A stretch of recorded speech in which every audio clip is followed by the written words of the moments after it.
Alors, bonsoir. Donc, ici, on va voir tracer d'une robe à panneau. Donc, une robe à panneau. Donc, le modèle dont je parle ici, c'est une robe où, à partir de la taille, en montant en haut, voilà, ça ne fait pas partie du panneau dont nous voulons montrer ici, mais voilà, le volant, le volant, c'est-à-dire à partir de la taille en descendant jusqu'à la longueur totale, c'est ça que nous allons faire en panneau.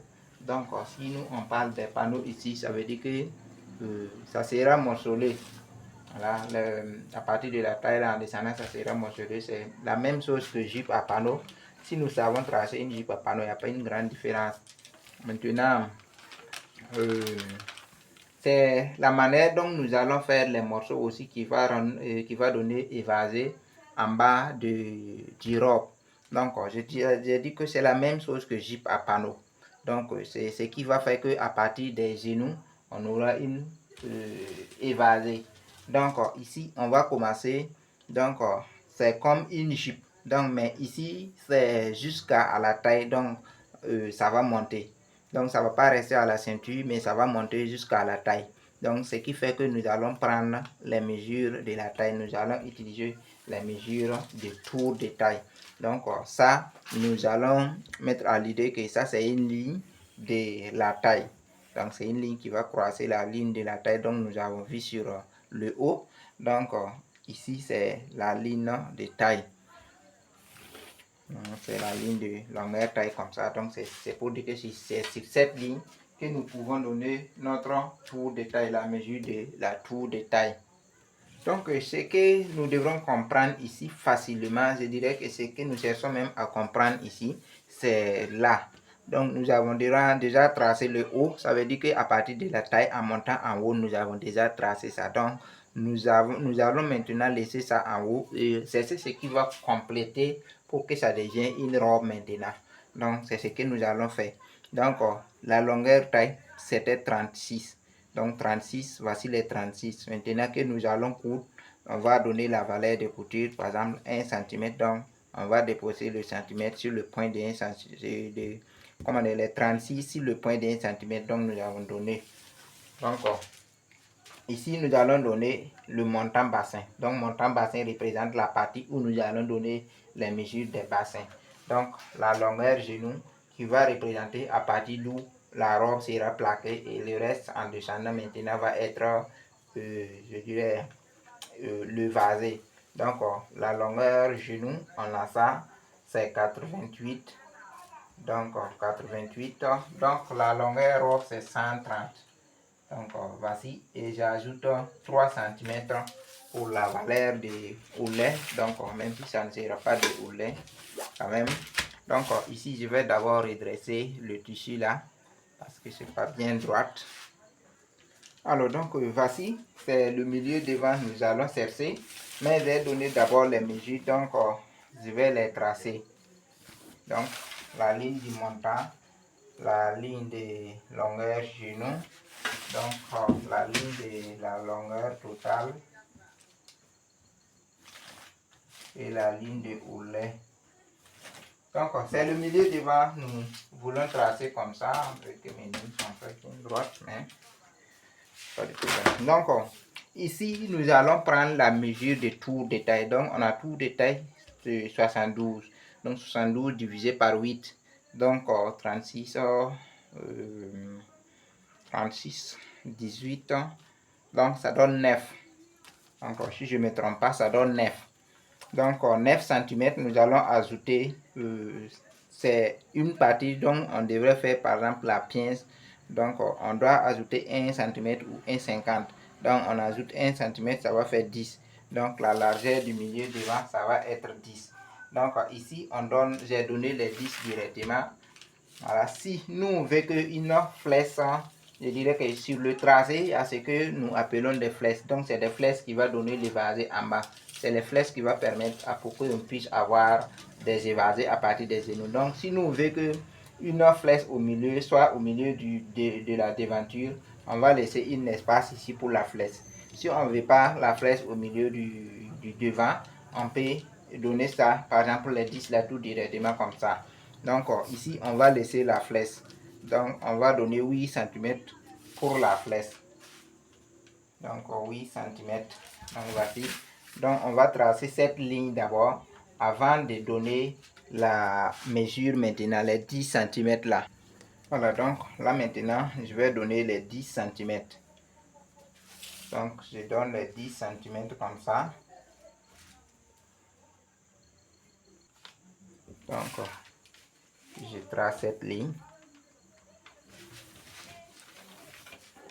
Donc pour vous faire comprendre facilement, que cet espace là, ça ne fait pas partie de notre jupe. On a juste besoin de ça à partir des genoux là en descendant. Donc c'est le milieu devant là qui est la largeur 10 cm là comme ça. Donc ici nous avons besoin de quoi? Nous allons donner une flèche de l'autre côté là encore. Là-bas c'est obligé.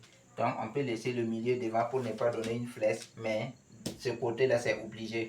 Donc ici on va joindre les points des flèches là au genou, sur la ligne des genoux comme ça.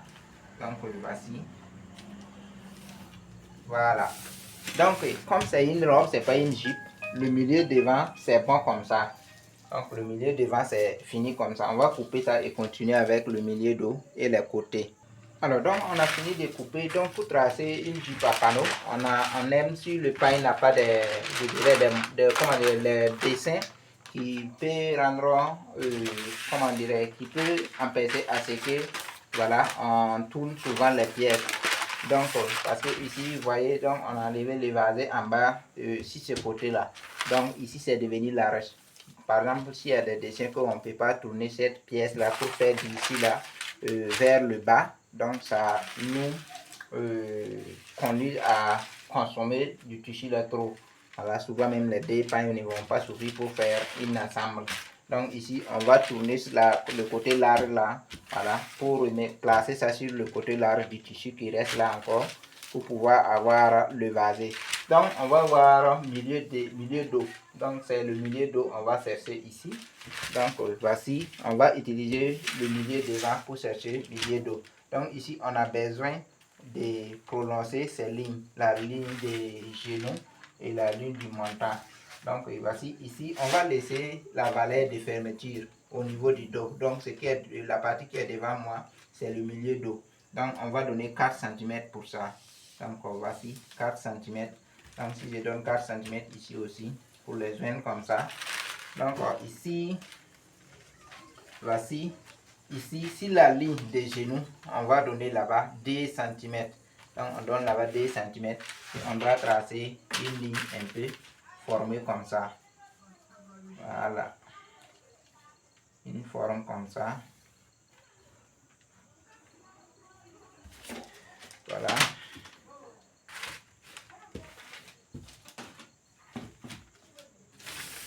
Donc ici c'est les formes de bassin. Maintenant on va chercher de l'autre côté là.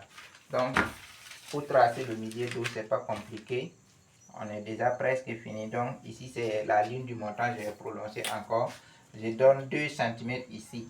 Donc cette mesure que je donne, si pour celui dont vous voulez faire la robe à des forts bassins, vous pouvez donner au-delà de 2 cm là. Si la personne n'a aussi pas de bassin, si les bassins sont aussi moins visibles, vous pouvez diminuer. Ok?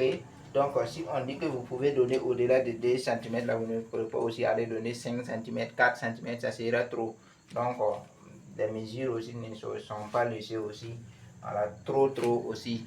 Donc ici c'est juste pour donner la forme du bassin. Donc on ne fait pas des tracés là pour laisser les parties où il y a des formes là, pour tracer là-bas tout droit aussi. Donc si la personne porte, alors, ça ne va pas prendre. Donc il faut essayer de donner la forme. Donc tu vois si la personne là, sur la tenue aussi. Donc si tu essaies de donner cette forme là, tu vas voir que quand la personne va porter, ça va donner jolie forme. Donc ici voici. Donc c'est l'importance des montants bassins que nous avons donné aussi. Voilà, donc si nous savons que le milieu des bassins c'est ici, donc on a à donner la forme là un peu en haut, un peu en bas, et on rejoint les lignes là. Voilà, donc c'est pour ne pas aller donner les formes des bassins au niveau des genoux. Donc ne descendez pas trop, ne montez pas trop aussi. Donc aussi, on va chercher les mesures pour voir c'est environ combien de centimètres que j'ai joint la ligne. Voilà, on aura 12, 13 cm comme ça. En haut aussi, c'est presque, c'est pareil. Voilà, donc vous pouvez vous baser aussi voilà, de cette idée. Donc c'est fini comme ça, on peut couper. Donc on a déjà des flèches ici aussi, donc on peut couper. S'il n'y avait pas la flèche au milieu devant, il faut donner cette flèche là parce que c'est le milieu devant comme ça. Donc au niveau du dos, on a besoin de flèches là. Je n'ai même pas encore joint la ligne là. Donc ça doit joindre la flèche là comme ça. Donc au niveau du milieu dos, on a la flèche là, c'est obligé. Donc s'il n'y avait pas une flèche au milieu devant, il faut donner cette flèche là, les 8 cm là, tu donnes ça pour tracer et le milieu devant reste tout droit. Maintenant qu'il y a les flèches là sur le milieu devant, on va tracer, on va couper avec cette flèche là. On n'a pas besoin de tracer une flèche là-bas encore. Donc on va couper et continuer avec le côté. Alors donc pour tracer le côté, donc si c'est un tissu, on a besoin d'abord de plier. Donc tous les tracés qu'on a fait, si c'est sur un tissu, on va d'abord plier.